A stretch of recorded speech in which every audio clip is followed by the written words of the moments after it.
Bonjour à tous, vous avez été très nombreux à répondre au questionnaire que j'ai mis en ligne le 14 janvier et je vous en remercie parce que ça m'a beaucoup aidé à y voir clair. Si vous n'avez pas vu passer ce questionnaire, il est en lien dans la description, vous pouvez encore y répondre. J'ai vu dans certains de vos commentaires une inquiétude, alors je vous rassure tout de suite, non, photosynthèse ne va pas disparaître, et non, je n'ai absolument pas une baisse de motivation. C'est même plutôt l'inverse, j'ai de plus en plus envie de faire de vidéos, le truc c'est que j'ai envie de faire des meilleures vidéos. Même si j'ai plein de messages comme quoi les vidéos sont super, je sais que je peux faire mieux, je vous explique après. Actuellement, je fais une vidéo par semaine qui sort chaque mardi. Les vidéos sont en général d'une durée de moins de 5 minutes avec une concentration des informations les plus importantes et là-dedans il y a deux problèmes auxquels je suis confronté. Premièrement, il arrive que je sois frustré lors de la sortie d'une vidéo, car en voulant respecter le format très court que je m'impose, il y a des informations qui ne vous sont pas données, et je trouve ça dommage. La solution est donc de supprimer cette règle que je m'impose de faire des vidéos de moins de 5 minutes. D'après le sondage que j'ai mis en ligne, vous êtes une majorité à n'avoir aucun problème que la vidéo soit un peu plus longue.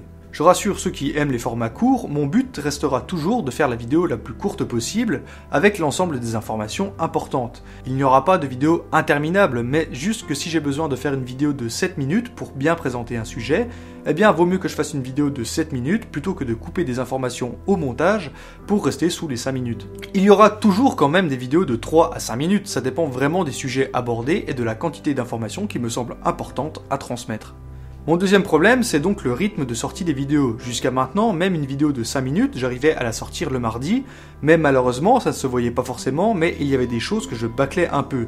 Je soignais moins le montage, j'oubliais de donner certaines informations, tout ça pour pouvoir sortir la vidéo à temps le mardi matin. En plus, si maintenant je m'autorise des vidéos un peu plus longues, cette cadence va être impossible à tenir.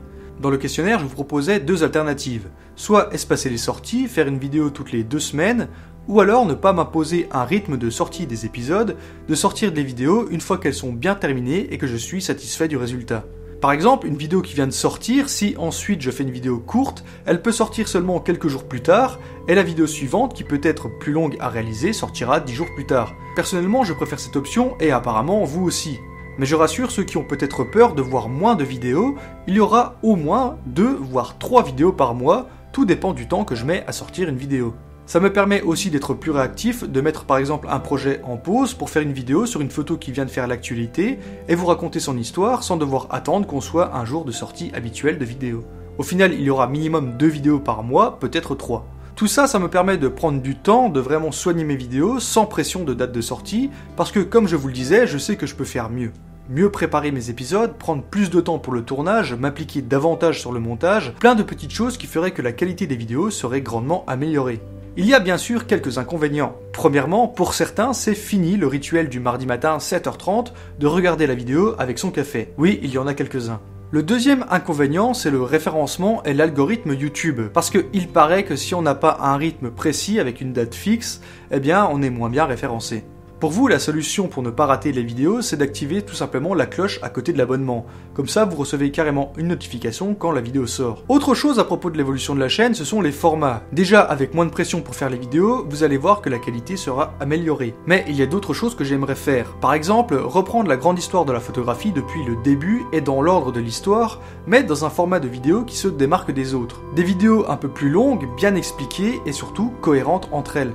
Actuellement, je traite la grande histoire de la photographie, mais si vous regardez mes vidéos, rien ne distingue les différents formats entre eux, mis à part que les vidéos sont rangées dans des playlists en fonction de leur thème. Mais elles se ressemblent plus ou moins toutes, elles ont toutes le même générique d'intro, sont filmées pareil. Mon idée serait donc de reprendre la grande histoire de la photo depuis le début avec un format et un style différent des autres. Des vidéos donc mieux réalisées, qui se suivent correctement. Je ne sais pas encore exactement quelle forme ça aura, mais ça mûrit tranquillement dans ma tête.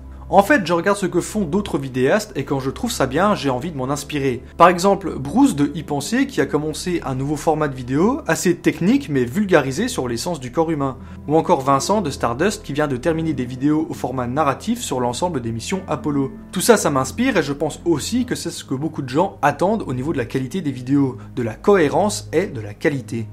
J'ai aussi comme idée, je vous en parle là et je vais même vous demander de répondre aux questions dans les fiches. Est-ce que ça vous intéresserait par exemple que j'aille faire une vidéo dans une école de photo pour expliquer par exemple comment se passe un BTS photo?